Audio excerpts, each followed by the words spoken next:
Hoje é o nosso 5º episódio do nosso Recurso Deferido, nosso podcast. Hoje temos aqui duas convidadas, duas amigas, professoras, mentoras, grandes lideranças também. A gente está aqui hoje com Marcela Proença, que daqui a pouco eu vou passar para ela se apresentar, e Josélia. Também com realidades distintas, né? Já que Josélia atua lá em Garanhuns e também Iati, Jurema e outras cidades daquela região. Já a Marcela tem uma atuação mais ampla aqui em Caruaru e outras cidades, tendo sido também gestora de RPPS. Então, vamos trazer aqui muitas dicas práticas, muitas situações do dia a dia, né? Então, agradeço a vocês por terem aceitado o convite. Para mim é uma honra e um prazer tê-las. Tenho certeza que hoje vamos aprender bastante e ter um momento de muito compartilhamento, né? Marcela, se apresenta aqui para a gente, fala um pouquinho da tua carreira e da tua trajetória. Bom, eu sou Marcela Proença, né? Sou professora universitária de cursos de graduação e pós-graduação e tenho essa experiência tanto no regime geral quanto nos regimes próprios.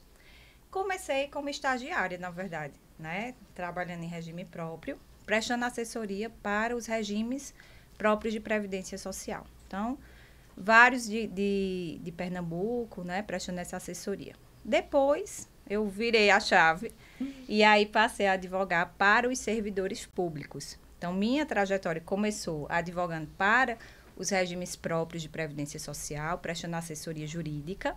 Ainda tenho alguns clientes nessa área, mas também senti a necessidade de advogar para os servidores públicos, especialmente depois dessa última reforma que nós tivemos com a emenda 103 de 2019. Por quê? Foram muitas mudanças, né, como a gente estava conversando aqui antes de iniciar, e isso causa muita insegurança para os servidores públicos. Então, é uma demanda que aumentou, né, nessa área, porque as dúvidas, as inseguranças aumentaram.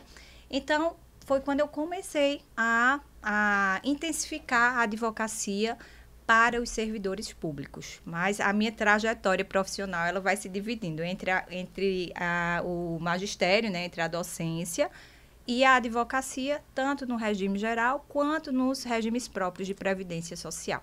E tem o projeto da mentoria, que é uma mentoria específica para advogados que estão iniciando, advogados que já têm experiência, mas que se deparam com um determinado caso mais complexo, né? Porque nós somos advogados previdenciaristas, mas a gente sabe que é um mundo de assuntos, de conhecimentos. Então, é comum, às vezes, né? A gente domina mais um determinado assunto, um determinado benefício, não domina tanto outro. Então, na mentoria para os advogados, a gente trabalhar com foco em casos concretos, né? Casos que o advogado tenha e tem uma certa dificuldade. Então, a gente vai trabalhar naquele caso para escolher as melhores estratégias jurídicas. Então, é isso. É docência, mentoria e advocacia caminhando tudo junto.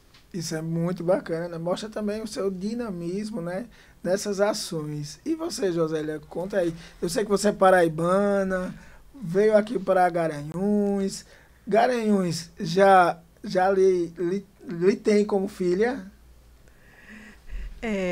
Primeiro, eu gostaria de agradecer o convite, Nemésio. Você sempre com inovações, sempre trazendo, tanto para os advogados como para o público em geral, novidades acerca da temática de direito previdenciário, inicialmente no INSS e agora no RPPS. Então, é muito louvável essa sua iniciativa.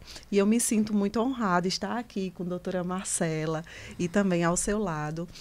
E, como você já me apresentou, eu sou Josélia Queiroga, advogada paraibana, e acabei vindo para Garanhuns através do trabalho e me identifiquei bastante com a cidade. E até então, comecei a advogar para o INSS no regime geral e logo em seguida fui convidada através dos sindicatos, o Sindicato dos Servidores Públicos de Iati e o Sindicato dos Servidores Públicos de Jurema, para estar prestando essa assessoria jurídica. Então, a minha atuação ela é mais voltada para o RPPS nessa área administrativa, inicialmente. E aí, dependendo do decorrer do processo, porque a gente sabe que existe uma demora até finalmente o servidor ele está aposentado, porque inicialmente é feito um deferimento, uma primeira análise na via administrativa, no próprio RPPS, e em seguida ela segue para validação pelo Tribunal de Contas. E aí hoje, doutora, tem demorado aí cerca de 6 a 8 meses para ter uma concretização da validade daquela aposentadoria. Então, eu sou mestre em Direito, pós-graduada em Direito Previdenciário, estou agora fazendo doutorado em Direito e, como falei anteriormente, atuo tanto no regime geral do INSS, como também no regime próprio. Além disso, eu também sou pesquisadora, escrevo artigos. Então, estou sempre aí na atualidade, sempre porque o direito previdenciário ele é muito dinâmico. Então, o advogado ele precisa constantemente estar buscando todas essas novidades que nós estamos vendo a cada dia. E, diferentemente do que ocorre no INSS, o RPPS ele tem regras próprias. Então, apesar de existir as regras federais, existem também as regras estaduais e as regras municipais. E o advogado que decide atuar nessa área, ele precisa estar atento. Sem contar que é muito importante, até nós estávamos conversando antes de iniciar, a respeito do advogado ele procurar se qualificar naquela área que ele está atuando, que isso é muito importante, porque aí ele vai ter conhecimento. Principalmente porque no direito brasileiro nós tivemos várias emendas constitucionais e todas essas emendas ela traz regras próprias. Então é importante que o advogado ele avalie, ele busque saber em que regra aquele servidor vai estar enquadrado. Sem contar que o público do RPPS ele é um público altamente atuante. Ele muitas vezes sabe mais do direito dele do que o próprio advogado. Então, eles estão sempre ali, sempre buscando, sempre participando de determinados cursos que os sindicatos eles oferecem, sempre buscando qual é o seu direito. E muitas vezes, eles, quando chegam naquele período da aposentadoria, eles normalmente já requerem o seu pedido de aposentadoria. Então, esse lado aí do RPPS, que ainda é pouco explorado pela advocacia previdenciária, ele é muito amplo. Eu acredito que no futuro, não muito distante, digamos assim, a demanda em relação ao RPPS vai ser gigante. Então, os advogados têm muito a explorar essa área do regime próprio. E já na sua fala aí, eu comecei aqui a fazer algumas anotações sobre o nicho, né? A gente procura uma advocacia mais especializada, né, Marcela? A gente sabe que o direito previdenciário é uma área em ascensão, né, que as pessoas estão buscando muito, e muitos que começam a advogar tendem a vir para o direito previdenciário, né? O RPPS, com regras tão específicas, várias emendas constitucionais, com vários momentos, né? Dá para a gente falar também no planejamento previdenciário para o servidor público?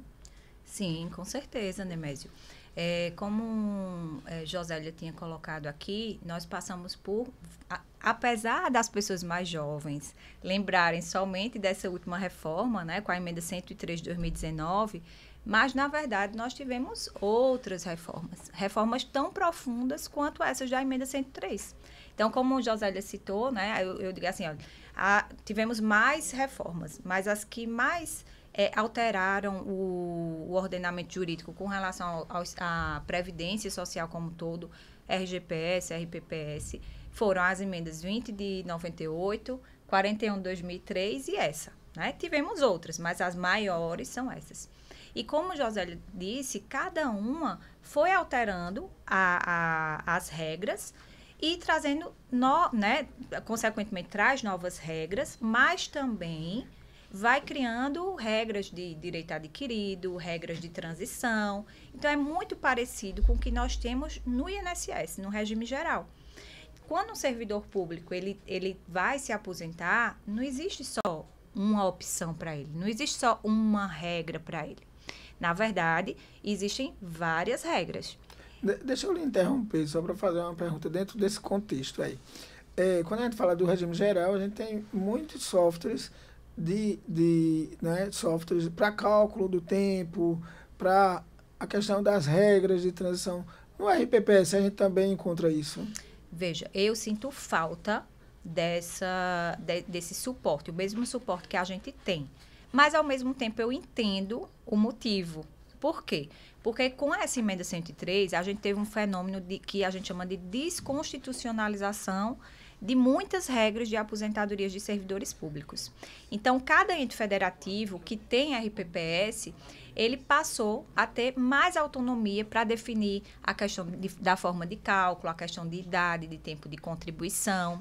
Então, eu entendo a dificuldade desses programas de cálculo para se adequar a tantas mudanças e diversidade, né? Porque cada RPPS pode ter uma regra diferente, mas a gente começa a ter. Por exemplo, o Prévios, ele começa já a trazer um módulo de RPPS. Agora, em algumas situações, a gente consegue fazer uma estimativa pelo programa do RGPS, mas com algumas adequações. E aí, voltando à pergunta do planejamento previdenciário, importantíssimo essa questão do planejamento previdenciário. Por conta que a gente estava falando, nós temos muitas regras de direito adquirido, regras de transição, regras permanentes. E quando o servidor público vai se aposentar, a gente precisa identificar qual regra melhor atende aquele servidor. Às vezes, a melhor regra vai ser aquela que vai garantir um valor maior do benefício, vai garantir um reajuste por paridade de acordo com os servidores da ativa. Mas em outras situações, né, em situações determinadas, a melhor regra para aquele servidor vai ser a regra que garante uma aposentadoria mais cedo. Eu já tive cliente que chegou para mim e disse, olha, doutora, eu não estou preocupado com paridade e integralidade. O que eu quero é, de fato, extinguir aqui, né, poder me aposentar e dedicar minha vida para outras coisas. Então, para aquela pessoa em específico, era se aposentar mais cedo. E onde é que entra o planejamento nisso tudo?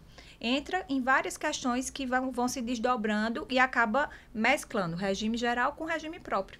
Por exemplo, a gente precisa saber se esse servidor ele vai precisar averbar um tempo que ele tem anterior de outro regime próprio ou do regime geral de previdência social. Se essa averbação for necessária, se ela vai ser benéfica ou não, porque eu posso averbar um tempo e, com isso, aquelas contribuições que eu trago com aquele tempo que eu vou averbar, se elas forem baixas e esse servidor for se aposentar pela média, por exemplo, vai baixar o valor do benefício. Se vale a pena ou não essa averbação, se vai sobrar tempo, se eu tenho tempo depois dessa aposentadoria no regime próprio, se eu posso utilizar o tempo que sobrou para uma outra aposentadoria.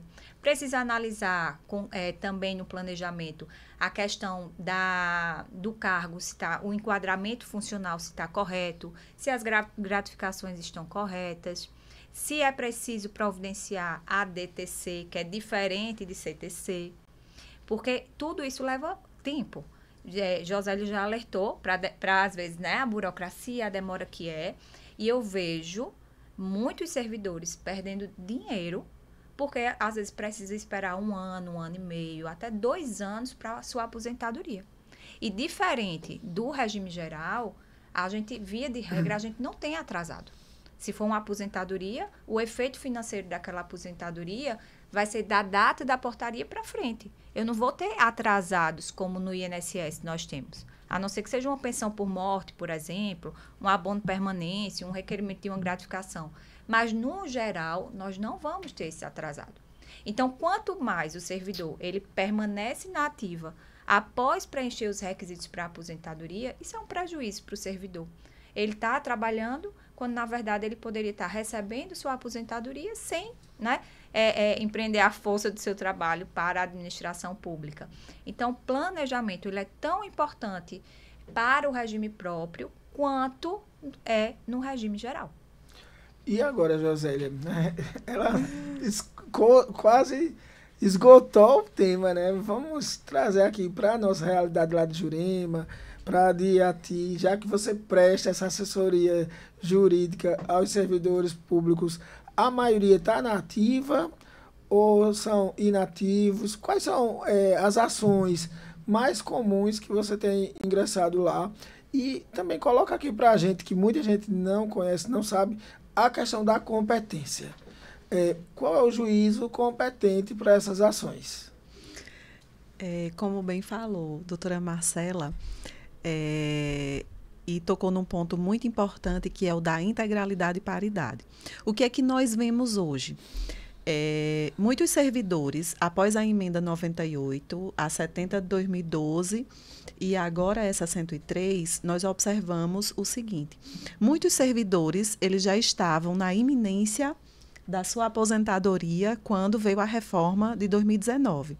E aí, muitos servidores, eles tiveram que pagar um pedágio, que é o tempo adicional, aquele tempo restante que faltava para completar a aposentadoria. E muitos deles, que já estavam ali na iminência de se aposentar, ainda estão tendo que cumprir mais um período até conseguir a sua aposentadoria. Em especial, os professores, que têm o tempo aí reduzido para 25 anos. Então, o que nós observamos, principalmente a nível de municípios, foi esse prejuízo que os servidores tiveram no momento porque assim, essa reforma, ela acabou passando muito rápido. Aconteceu tudo muito rápido.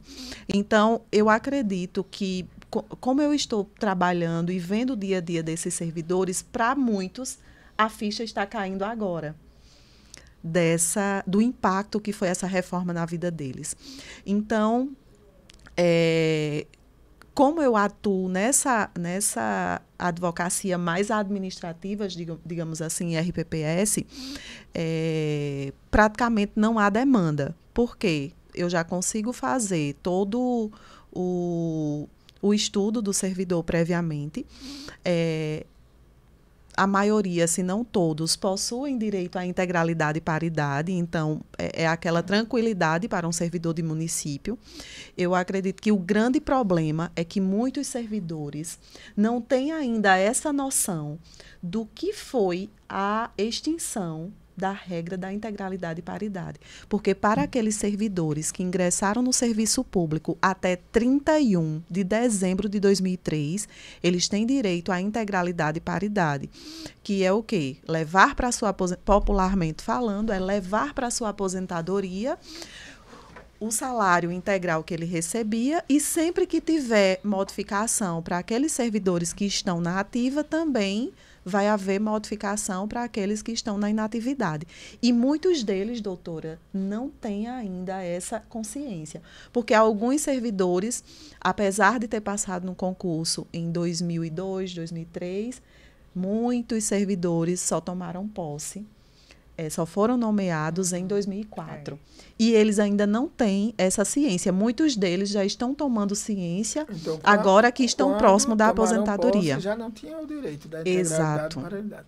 Exato. E é interessante, né? É um tema bem bacana, porque muita gente não sabe quais são esses efeitos práticos. E você colocou bem o que é a integralidade e a paridade, porque há uma extensão também aos pensionistas, né? Essas regras também, como é que foram absorvidas? No caso, assim, o município teve também que levar para a Câmara a votação. Isso eu quero também que vocês falem sobre esse processo legislativo, para também trazer clareza, né? Porque vamos ter outra situação aqui também que eu quero compartilhar com vocês para ver a opinião de vocês. Só retomando a sua pergunta inicial em relação à competência, diferentemente do que ocorre com os benefícios do INSS, os servidores que têm seus benefícios indeferidos, que pode também ocorrer do benefício ser indeferido, ou então até ocorre também dele ser deferido inicialmente pelo RPPS, só que quando chega no Tribunal de Contas ele acaba sendo não dá prosseguimento àquela aposentadoria. E aí há também a atuação do advogado nesse sentido. E o advogado ele tem dois caminhos. Ou ele vai ajustar de acordo com o que o tribunal disciplinou, de acordo com aquelas regras, como a doutora bem falou, em relação, por exemplo, à gratificação, a tempo de serviço. E aí a competência para o ajuizamento dessas ações é na Justiça Comum, não é na Justiça Federal. E aí a gente já sabe que a Justiça Comum, ele segue o rito ordinário, não é aquele rito de juizado. Então, para a gente, apesar da demora, eu acredito que há um respeito em relação a todos os prazos processuais, ao contraditório e à ampla defesa, que para a gente acaba sendo muito bom, apesar da demora. E pode ficar à vontade, doutora. Essa questão da paridade e integralidade, eu me deparei com uma situação bem interessante em uma mentoria com uma aluna, que foi o seguinte: duas pessoas tinham se aposentado no mesmo cargo, sendo que uma estava tendo reajuste e o outro ficou congelado. E eles não entendiam por que isso tinha acontecido. Porque um tinha optado pela paridade e integralidade e o outro não. Acabou se aposentando sem paridade e integralidade. E ficava confuso, porque na cabeça da maioria dos servidores, a regra de paridade e integralidade é a melhor. Por quê? Paridade, toda vez que tiver o reajuste do pessoal da ativa, eu vou ter no meu benefício. E integralidade, eu não vou me submeter a média nenhuma. O valor da minha última remuneração vai ser o valor da minha aposentadoria, da remuneração de contribuição. Tem outro requisito aqui em relação à remuneração. Ele tem que ter tempo de cargo. Tem. Né? Tem. Coloca aí também para a gente essa questão. Tem várias regras. Aí, só para eu poder concluir aqui, né, Mésio, nem sempre, depois, com o tempo, a gente começou a perceber que nem sempre paridade e integralidade vai representar a melhor opção. Por um bom tempo, o nosso Tribunal de Contas, e quando eu trabalhava em regime próprio, ou prestando assessoria, e também trabalhei no regime próprio aqui de Caruaru, como servidora, o Tribunal de Contas praticamente obrigava, entendia que a regra mais benéfica para os servidores era a regra que garantia paridade e integralidade. Até que com o tempo isso se modificou. Por quê? Porque se percebeu que nem sempre paridade e integralidade é a melhor regra. Por quê?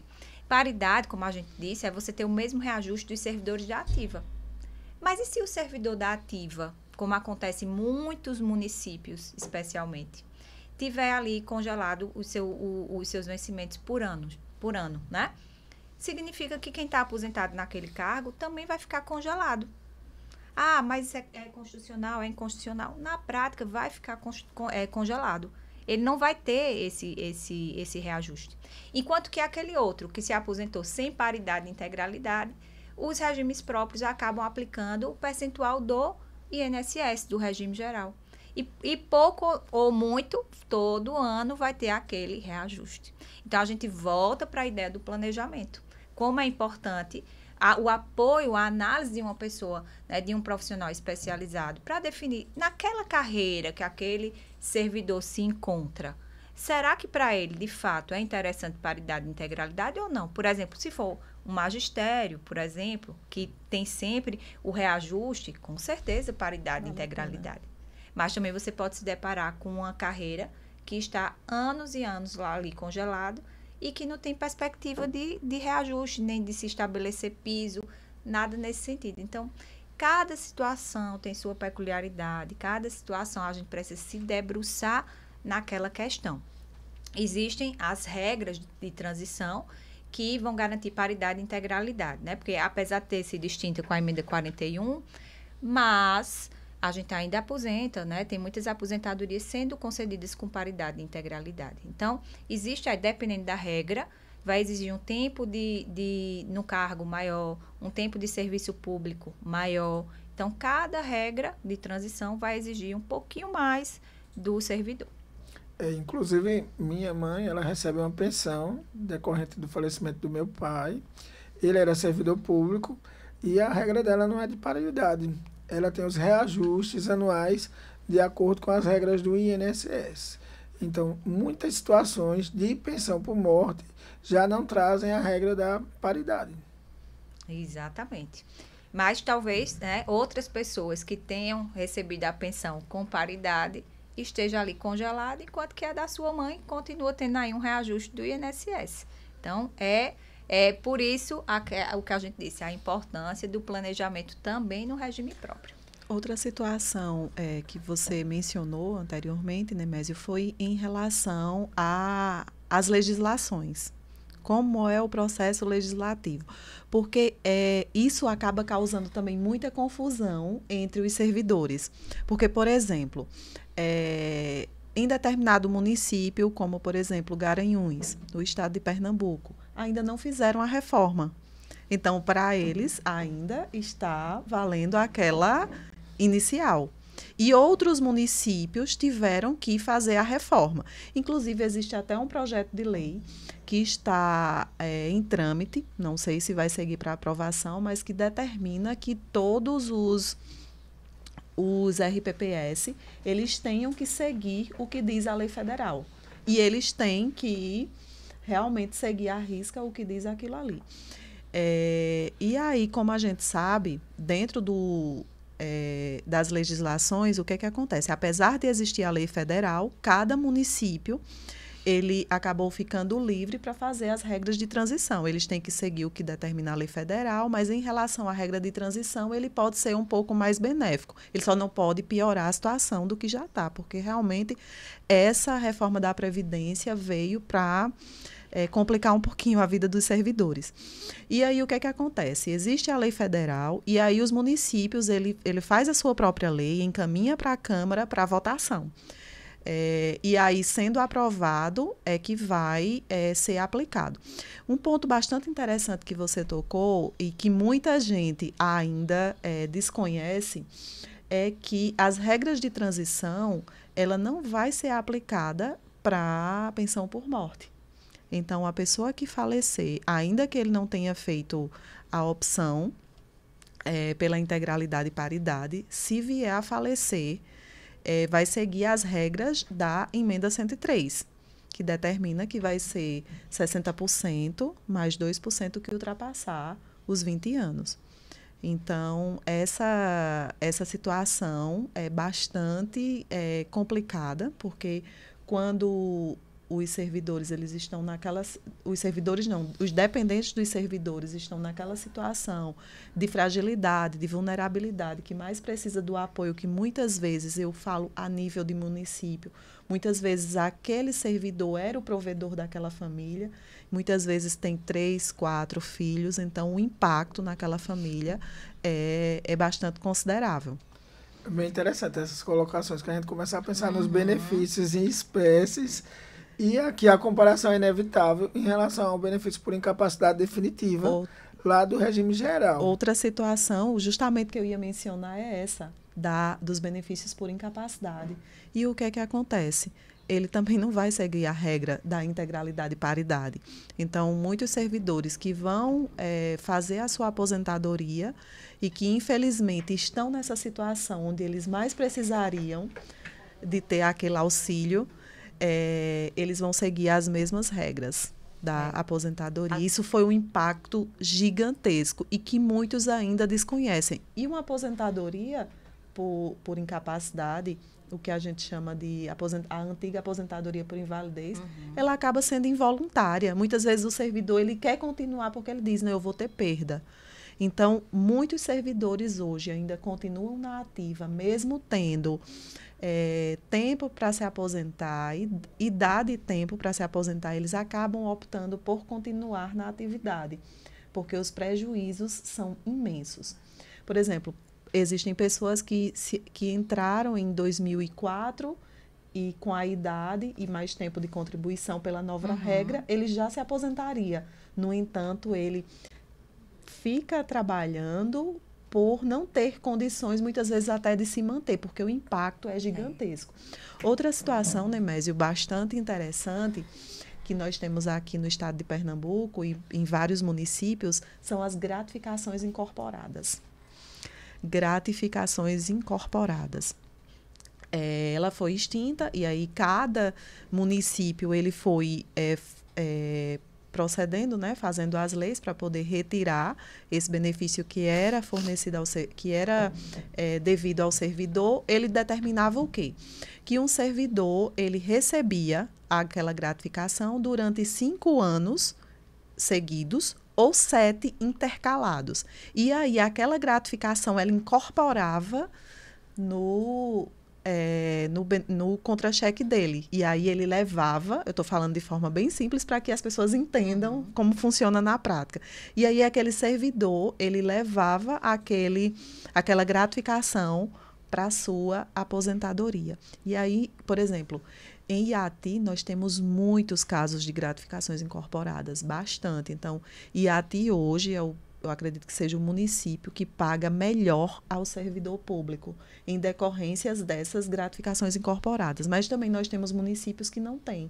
E aí, com essa questão das gratificações, muitos servidores, eles acabam ficando presos a essa situação, porque a perda, o prejuízo para eles na aposentadoria é muito impactante. Acabam postergando mais, né, a aposentadoria para não perder essas vantagens. E esse ponto que Josélia colocou, dessas alterações na pensão por morte e no benefício por incapacidade, como você disse, né, Josélia, são contingências que não são planejadas, obviamente, e são inevitáveis. E é justamente onde a reforma, né, eu entendo que ela foi mais rigorosa, digamos assim. Foi cruel, né, digamos assim. E tem também aquela situação do servidor falar, como você citou anteriormente, duas pessoas se aposentaram na mesma época. Tem muito isso, né, Mésia? Muitas vezes o servidor, ele fala, mas em município tal pessoa se aposentou com tanto, e aqui eu me aposentei com tanto. E aí, muitas vezes, não entende essa diferença, que a lei que é aplicada no município vizinho não é a mesma que foi aplicada para o seu município. Exato. E vocês estão nesse diálogo aqui, eu estou fazendo várias anotações para trazer situações pontuais aqui para a gente, né?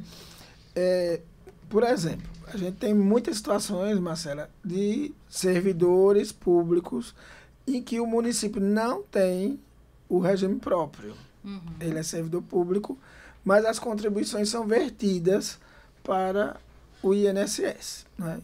No momento da aposentadoria, as regras são a do INSS, né? Isso. Qual a sua orientação nesse sentido? Assim, dá para ingressar com uma ação depois contra o município, para o município garantir a regra do servidor e complementar o salário?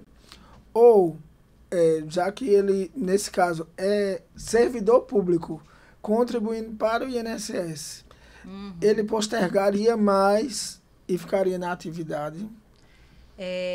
De fato, né? Não são todos os municípios que possuem regime próprio de previdência social. Todos os estados possuem, mas nem todos os municípios possuem regime próprio. E quando o município não tem regime próprio, por lei, o servidor está vinculado obrigatoriamente ao regime geral de previdência social, e as regras que precisam ser aplicadas são aquelas do regime geral. Eu confesso que há um tempo atrás, eu nunca ingressei com nenhuma ação nesse sentido, né, para garantir, por exemplo, a um servidor que se aposentou pelas regras do regime geral, garantir o complemento de um regime próprio, se ele tivesse regime próprio. Mas há alguns anos atrás, eu fiz uma pesquisa e encontrei algumas ações nesse sentido. Mas não vi que seja uma tese jurídica assim sustentável. Eu confesso que eu não me recordo assim de decisões de tribunais superiores garantindo essa aplicação dessa regra. Salvo engano, teve até alguma vedação, mas no momento eu não me recordo. Não sei se Josélia lembra de alguma coisa nesse sentido, se já atuou em algum precedente parecido. Mas no meu caso, eu não vejo viabilidade jurídica, né? Pelo menos na minha percepção, para buscar isso, principalmente quando chegar nos tribunais superiores. Na verdade, o que nós observamos, eu acredito que seja uma realidade para a doutora também, é que muitos municípios não teriam condições nenhuma de manter um regime geral de previdência. infelizmente, a realidade, o que nós observamos é que quem acaba segurando o financeiro é o município, o RPPS, por um desequilíbrio que não se sabe onde começou a origem, mas a gente sabe, como a doutora já foi gestora de RPPS, sabe exatamente como é a funcionalidade administrativa, que eles também têm que seguir regras próprias, e aí, um pouco semelhante ao que aconteceu no regime geral, que o chamado rombo da Previdência, porque aí muitos administradores acabaram retirando o dinheiro da Previdência e fazendo outras aplicações. No RPPS é a mesma coisa. O gestor ele tem que fazer as aplicações corretas daquele dinheiro que entra ali para ele conseguir se manter. E o gestor ele tem um limite que é mínimo, que mal dá para pagar as contas do próprio RGPS. Os servidores já são cedidos da prefeitura, muitos municípios não têm condições alguma de gerir um RPPS, mas em decorrência de uma escolha que foi feita anteriormente, eles acabam, o INSS não quer receber, não pode mais devolver, e aí quem acaba pagando as contas é o próprio município. E nós temos uma outra situação, por exemplo, de municípios que não têm o RPPS, que eles vivem uma situação financeira melhor, digamos assim, do que aqueles que têm. Porque quem acaba pagando as contas, e a gente observa, tem município que está zerado, totalmente zerado, que quem segura o pagamento dos servidores é o município. Os aportes, né? Exatamente, os aportes. Eu vi um caso de um município próximo à cidade onde eu trabalho, em que ele teve que parcelar em 10 vezes o 13º salário, porque não tinha dinheiro algum. Além do que, existe a compensação previdenciária. Muitos municípios não fazem a compensação previdenciária, outros municípios ingressam com os pedidos de compensação, e aí o que é que acontece? Por algum motivo, o dinheiro fica bloqueado e eles acabam não recebendo.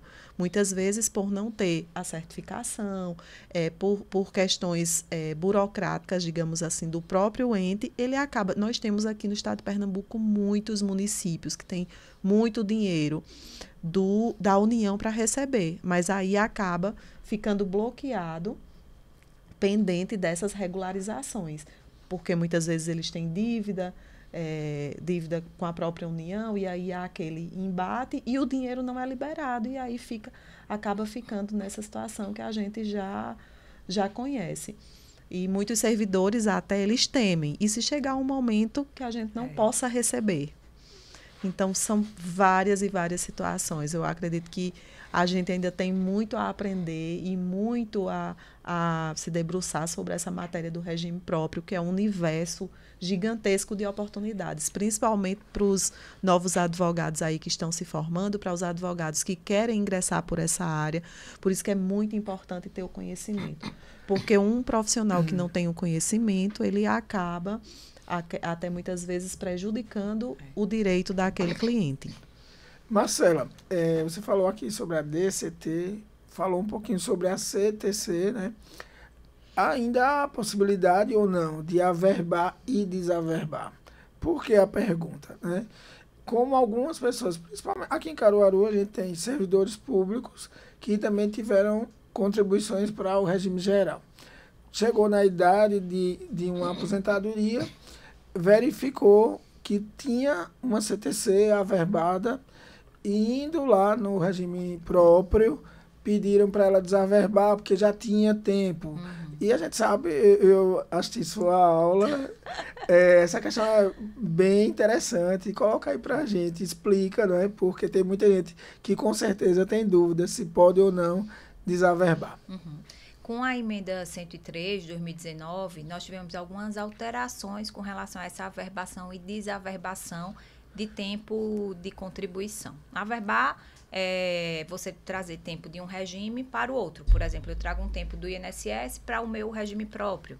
E desaverbar é eu pegar um tempo que sobra, por exemplo, né, em um regime e passar para o outro. Depois da emenda 103, ficou vedado ao servidor público, né, ficou vedada a emissão de CTC, de servidor público, enquanto ele estiver na ativa. Então, o servidor público, ele só pode solicitar uma CTC de um tempo que tenha sobrado na aposentadoria dele, um tempo que ele não tenha utilizado para a aposentadoria dele, somente após a sua aposentadoria. E isso só é possível se daquele tempo não tiver gerado nenhuma vantagem pecuniária. Então, por exemplo, um servidor público que tinha ali uma carreira estruturada em classes, faixas, níveis, por exemplo, que ele ia progredindo também em decorrência do tempo. Então, ele chega na aposentadoria e está numa faixa X. Só que para chegar naquela faixa X, ele precisava contar com 35 anos de contribuição. Ele não pode escolher uma regra que precise de menos de 35 anos e dizer, pronto, agora eu quero pegar esse tempo que sobrou e averbar no INSS. Por quê? Porque aqueles 5 anos, embora não tenham sido necessários para a aposentadoria dele, gerou uma vantagem financeira, que foi a possibilidade dele elevar nível, classe, faixa, ou até mesmo receber o abono permanência. Então, isso dificultou muito a emissão das CTCs desse tempo que sobra. Da mesma forma, também, tem servidor público que, no decorrer da sua carreira, averba já o tempo do INSS num regime próprio. Isso é possível, né? Ele traz uma CTC do INSS, averba no seu regime próprio. Alguns deixam para fazer isso quando está mais próximo à aposentadoria, mas outros decidem fazer isso justamente para obter vantagem financeira. Seja para receber o abono, seja para receber uma elevação de nível, classe, faixa. Então, a partir do momento em que aquela averbação gerou esse efeito financeiro, mesmo sendo um tempo do INSS, ele não pode mais retirar. Então, a gente tem essas restrições. É por isso que a gente precisa ter esse cuidado na hora de analisar a aposentadoria do servidor e essa possibilidade de averbar e desaverbar. Inclusive, é uma área de atuação para o advogado. Prestar essa assessoria no sentido de analisar a situação desse servidor, de averbar, por exemplo, às vezes o servidor procura o advogado, não necessariamente já para pedir a aposentadoria, mas ele quer saber quando ele for se aposentar, o que é que precisa. E o advogado já identificando uma situação como essa, por exemplo, que vai precisar averbar um tempo, ele já pode oferecer esse serviço àquele cliente. E depois desse serviço, ele vai se desdobrar em outro. Então, ele ofereceu esse serviço, depois está acompanhando aquele cliente. Quando chegar o momento da aposentadoria, ele vai oferecer o serviço do requerimento da aposentadoria. E também tem outro serviço também, que é a DTC, que é diferente da CTC. Muitos regimes próprios, municípios, por exemplo, eles criaram seus regimes próprios ali a partir de 2003, 2005. Foi quando eu percebi que teve uma criação maior de regime próprio. Sendo que esses servidores, eles já tinham um tempo antes vinculado ao INSS. E quando eles vão se aposentar, mesmo estando vinculados a um regime próprio, eles vão precisar pegar uma CTC do tempo que, mesmo sendo servidor municipal, né, ele verteu contribuições para o INSS. Então, ele tem que pegar uma DTC do ente federativo e para o INSS emitir uma CTC. E isso é um procedimento, às vezes, burocrático, que leva tempo e muitas vezes demanda muitas correções. Então, é mais um serviço que o advogado pode oferecer para esses servidores públicos. E é uma necessidade, eu vejo assim, é um ponto muito importante para o servidor, porque às vezes isso aí atrasa uma coisa que ele poderia ter providenciado, por exemplo, 1 ano antes da aposentadoria, ele não sabia, deixou para pedir essa DTC e dessa DTC pedir a CTC no INSS só no momento que queria se aposentar. E aí, às vezes, vai passar 6 meses, 8 meses para poder deixar isso regularizado. Então, o ideal é, eu quero me aposentar daqui a 1 ano, 2 anos. Eu já procurar saber o que é que eu preciso de documentação. Trazendo aqui para você, eu vou linkar aqui. Eu ia só complementar. Mas deixa eu linkar e você complementa. ela está falando aqui agora já na questão de como cobrar, de áreas que a gente pode atuar. A questão, já que você atua no sindicato, né, é muito comum você, na fase administrativa, pedir abono de permanência ou acaba gerando ações? Complementando o que você estava falando, Marcela, a importância do advogado. Então, o advogado ele está presente em todas as demandas possíveis de RPPS. Por exemplo, essa situação do advogado, do planejamento, do advogado analisar aquela situação se realmente vai ser necessária. Porque, por exemplo, é muito comum, professor, por exemplo, ter trabalhado antes do concurso por vários anos. E aí ele precisa de 25 anos para poder se aposentar como professor. E aí ele também pode ter um tempo de carteira assinada, pode ter um outro período, e aí ele pode ter direito a uma outra aposentadoria do INSS. Então, nem sempre é vantagem eu trazer o meu tempo do INSS para o RPPS.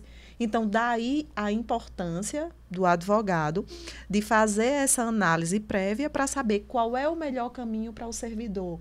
Outra situação bastante interessante foi aquela dos agentes comunitários de saúde, que trabalharam bastante tempo por contrato e depois eles acabaram sendo efetivados em 2006. E aí é também possível essa situação aí deles terem dois benefícios previdenciários, um do INSS e outro do RPPS. Então, é importante analisar toda essa situação para saber se realmente vai ser uma vantagem para ele. E voltando à sua pergunta, pode... Em relação aqui ao abono de permanência. Também eu tive algumas ações até em relação aos quinquênios também, mas especificamente do abono de permanência. Em que momento é possível pedir? É importante tanto o requerente quanto o advogado ele analisar a lei local. O que é que a lei local fala? Por exemplo, no estado de Pernambuco, outra situação que a gente acabou não mencionando é porque a gente vai falando uma coisa, vai puxando outra. Vai se desdobrando, o estado de Pernambuco, muitos municípios eles não têm estatuto. Aí eles são regidos pelo estatuto do estado de Pernambuco e acaba sendo uma loucura, porque tem situações em que permanece a lei local, tem situações que permanece o estatuto e tem município que tem estatuto, mas alguns deles não têm, aí acaba sendo regido pelo estado de Pernambuco. Então, nós temos situações em que ainda o abono de permanência, eu vi até uma decisão recente aqui da turma regional de Caruaru, em que determinava o seguinte, por exemplo, tem um município X que ainda não retirou a questão do... Desculpa, acabei confundindo abono de permanência com licença-prêmio, que também é outro benefício. O município não retirou a licença-prêmio em pecúnia, e aí alguns municípios fizeram, não. Ele só pode obrigatoriamente tirar a licença-prêmio, não pode mais fazer o pagamento em pecúnia. E aí o abono permanência, sim, esse serviço, todos os serviços eu já faço administrativamente, quando o servidor ele preenche os requisitos, mas sempre observando o que a doutora Marcela falou. É importante analisar se é vantagem para ele pegar o tempo do INSS ou de qualquer outro município que ele trabalhou para averbar no regime próprio, porque nem sempre vai ser vantagem. Eu tenho que observar se vai ter vantagem. E aí tem que deixar isso muito claro para ele. Olha, o senhor vai ter, mas aí o senhor não vai mais poder pegar esse período aqui. Então, eu posso, sim, fazer a solicitação do abono de permanência, desde que todos os requisitos estejam cumpridos. E aí também eu posso fazer a solicitação e, em seguida, dar entrada na aposentadoria. Por quê? O que acontece? O servidor dos municípios que eu trabalho, eles dão entrada na aposentadoria, mas continuam normal, na ativa, com os pagamentos sendo vertidos pelo próprio ente. E aí, esse período também, ele agrega abono de permanência. E outra situação é que, às vezes, existe o pedido, existe a negativa, e aí o advogado pode entrar com a ação. Sem contar que é dever do município ele observar se o servidor ele preencheu, porque ele já pode fazer o deferimento de ofício. Então, é mais uma ação também para os advogados fazer esse requerimento de ofício. A gente aqui fala muito também sobre valorização da advocacia, né? Advocacia previdenciária, sobre como cobrar. Aqui você está falando sobre a atuação no sindicato. Nossa amiga Marcela trouxe um pouco sobre a importância da DCT, da CTC, que também são procedimentos que há a atuação do advogado. No regime geral, a gente vê muito os intermediários, pessoas que não têm conhecimento chegando junto, fazendo requerimentos e muitas vezes requerimentos errados. Lá no regime próprio, Marcela, acontece ou não acontece? Nemésio, na minha visão, no regime próprio, a gente, enquanto advogado, a gente trabalha com um cliente, como a gente estava conversando aqui, ele é um cliente mais esclarecido.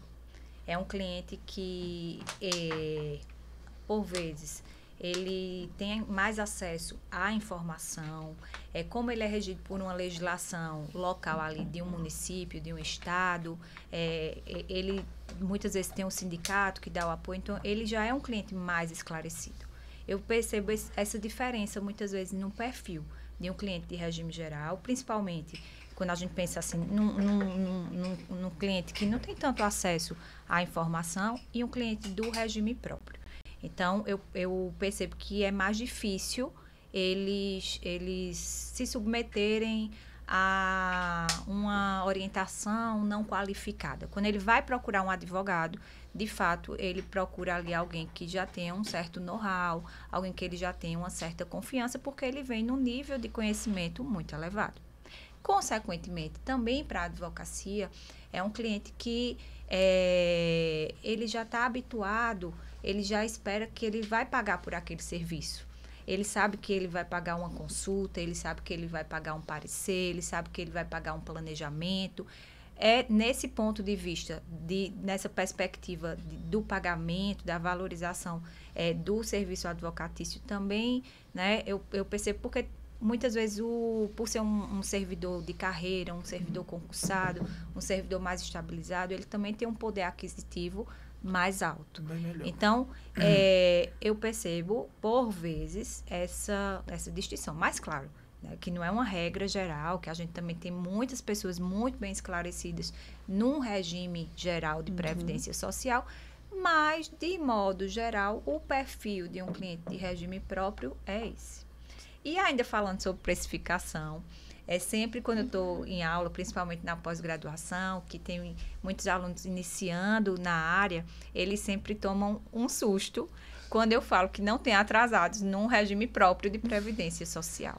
E uma vez na aula, a aluna disse, professora, eu não acredito que não tem atrasados. Eu disse, por quê? Porque eu cobrei 30% dos atrasados. Eu disse, não vai receber. A não ser, claro, né? Não, estou discutindo ali uma pensão por morte. Uma pensão por morte, que aí sim poderia gerar uns atrasados, um abono de permanência, uma gratificação, mas uma aposentadoria não.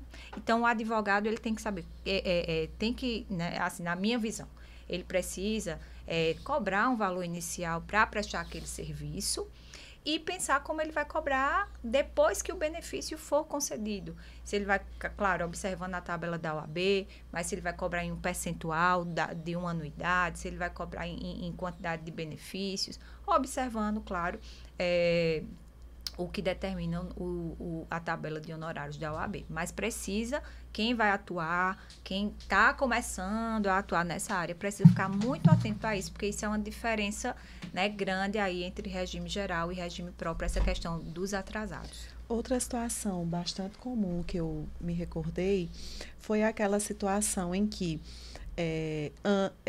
os RPPS foram ali, como a doutora falou, por volta de 2001 em diante, eles criaram.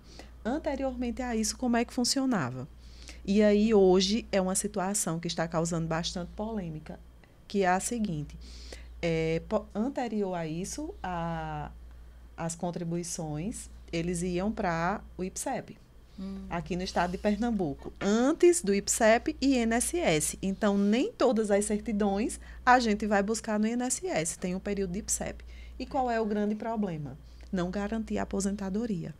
Mas aí o servidor não pode ser prejudicado por causa disso. E aí mais uma atuação para o advogado do Estado de Pernambuco. Outra situação também muito corriqueira, perda de documentos. É muito comum nos municípios simplesmente perder documentos decorrente de enchentes, de eventos naturais, digamos assim, mudança de gestores municipais. Até intencional. Já vi um caso há muitos anos atrás que queimaram os documentos de propósito para não deixar para a próxima gestão. Foi que absurdo. Nós temos essas situações em que os servidores eles não têm documentação, muitas vezes também não guardavam naquela época, principalmente anteriores ao concurso, que tudo era controlado pela gestão e os servidores se confiavam. E antigamente era até aquele contra-cheque que eles recebiam e iam para o banco, era nominal, iam para o banco para receber. E aí hoje, desculpa, isso está causando bastante dificuldade. Então, é mais uma atuação para o advogado ingressar com a ação judicial para poder ter aquele tempo reconhecido, porque muitos municípios, eles não estão fornecendo a certidão de tempo de contribuição no período anterior ao concurso, justamente porque ele alega que não tem documentação alguma. Então, o advogado aí, ele tem um leque de oportunidades, tanto de ação quanto na atuação administrativa, porque, como a senhora já mencionou, a atuação do advogado, se ele for uma atuação preventiva, e daí a importância de fazer esse planejamento, quando chegar aquele período da aposentadoria, aquele servidor já vai estar com tudo pronto para se aposentar, porque a gente não sabe o que vai encontrar no meio do caminho, e aí acaba causando um prejuízo muito maior para os servidores. Já estamos na reta final, o tempo passa voando aqui. Agradecer a vocês a presença, pedir que vocês deixem aqui o Instagram de vocês, mas antes disso, né, suas considerações finais, o que é que você gostaria de deixar de mensagem, Marcela, para quem quer atuar no RPPS, Josélia também, obrigado por estar aqui conosco, né? Não deixem de nos seguir, compartilhar também com os colegas e principalmente, né, mostrar que isso aqui é uma informação séria, qualificada e nesse tempo aqui, quase 1 hora, ainda deixamos de abordar muitos temas de regime próprio, né? Marcela, com a palavra. Bom, eu quero finalizar agradecendo a oportunidade, né, Mésio, de estar aqui nesse bate-papo, falando de coisas técnicas, às vezes complicadas, mas nesse bate-papo aqui mais descontraído. Parabenizar pela iniciativa, você sempre aí inovando nas suas ideias, como eu estava falando antes, você é uma pessoa muito dinâmica e inspira, né, todo mundo que está ao seu redor, engaja, tem esse poder de engajar todo mundo, a advocacia, sempre incentivando a advocacia, especialmente a nossa advocacia, né, aqui da nossa região, e sempre além. Então, parabéns, foi um prazer estar aqui com você, com Josélia, ter esse bate-papo, essa troca de ideias aqui com alguém, né, tão experiente na área, que traz muito conhecimento e agrega muito, né, nessa discussão. E dizer para o pessoal, para os advogados, que o regime próprio de previdência social, como vocês viram, é uma área que está em expansão. Essa última reforma que nós tivemos, tem muitos pontos que são polêmicos, que são controvertidos, mas, de outro lado, tudo isso que ela trouxe de insegurança, de dúvidas, acabou abrindo um terreno fértil para a advocacia, para a atuação profissional dos advogados nessa área. E a dica que eu dou, a primeira dica de tudo, é estudar. É estudar bastante, é se debruçar na legislação, adquirir o conhecimento especializado. Em seguida, começar a mostrar o seu conhecimento, divulgando, se mostrando ali para as pessoas que estão próximas, que você tem conhecimento naquela área, que você atua naquela área. E as coisas vão acontecendo, aí vão tomando seu curso natural. Quando você faz presta um serviço para um servidor público, ele faz parte ali de um departamento, de uma repartição. Certamente, se o seu trabalho ele foi um trabalho bem feito, tenha certeza que esse servidor, para todo mundo que trabalha ali com ele vai indicar o seu trabalho, o seu profissionalismo. Então, é uma coisa que ela vai ter um fluxo natural. Mas o primeiro passo que eu deixo aqui é estudar bastante. Muito obrigada. Josélia. Nemesis, também não poderia ser diferente. Muito obrigada pelo convite. Você é um gigante. Está fazendo um trabalho belíssimo junto à Comissão de Direito Previdenciário e com mais esse projeto aqui, que só tende a crescer e principalmente esclarecer as pessoas acerca dos seus direitos, os advogados também. Então, é importante para aqueles advogados que buscam atuar no direito previdenciário e principalmente no RPPS, que requer um pouco mais do advogado, porque muitas vezes nós temos mais dificuldades em conseguir legislações, não é uma tarefa fácil, mas é muito bem-vindo. Aqueles advogados que buscam atuar no RPPS devem, sim, buscar fazer cursos de especialização, estar sempre atualizado, buscar reunir aquelas legislações daqueles municípios que eles atuam, porque quem atua no direito previdenciário está em estudo constante. Nós não paramos de estudar. E foi um prazer estar aqui também com a doutora Marcela, que tem uma grande experiência, tanto em gestão de RPPS, advocacia, professora. Então, lhe desejo muito sucesso nesse novo projeto e que venham novas oportunidades. Muito obrigada a vocês e até o próximo episódio.